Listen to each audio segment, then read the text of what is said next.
ইনকিলাব মঞ্চের মুখপাত্র শরীফ ওসমান হাদীর মৃত্যুতে এবং তাকে গুলি করে হত্যার প্রতিবাদে এই মুহূর্তে রাজধানীর বসুন্ধরা নর্থ সাউথ বিশ্ববিদ্যালয় প্রাঙ্গণে জড়ো হচ্ছেন শিক্ষার্থীরা। ঠিক কিছুক্ষণ পরে তারা প্রতিবাদ সমাবেশ করবেন এবং তারা যেমনটি বলছেন যে প্রতিবাদ সমাবেশ শেষে তারা বিক্ষোভ মিছিল করবেন এবং এই জন্য কিন্তু আমরা দেখছি বিশ্ববিদ্যালয়ের সামনেই শিক্ষার্থীরা জড়ো হচ্ছেন। আমরা সবাই নর্থ সাউথ ইউনিভার্সিটি, আইইউবি তিন ইউনিভার্সিটি সবাই একত্রিত হয়েছি। আমরা সবাই জানি আমাদের ছাত্র জনতাদের নেতা ওসমান হাদী ভাই সন্ত্রাসীদের গুলির আঘাতে গতকাল সিঙ্গাপুরে শহীদ হয়ে গিয়েছেন। তার পর থেকে আমরা গতকালকে রাতেও প্রোগ্রাম করছি। আমরা যমুনার সামনে রাস্তা ব্লক করে রেখেছিলাম। মোনালিসা হেভি ফ্লো 15 পিস প্যাকেটের সাথে 8 পিসের একটি প্যাকেট একদম ফ্রি। তারপর আমরা শাহবাগ পর্যন্ত গেছি।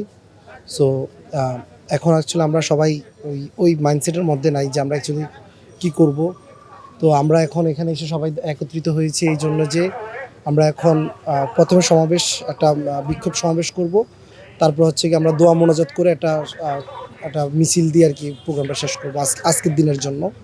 তো আজকে সন্ধ্যা 7টায় যেহেতু ওসমান হাদী ভাই আসতেছে দেশে, ওনার জানাজার কালকে হবে, ওখানে আমরা মুভ করব। মিছিল নিয়ে করবো না করবো এটা আমরা পরে জানাবো আর কি। ধন্যবাদ।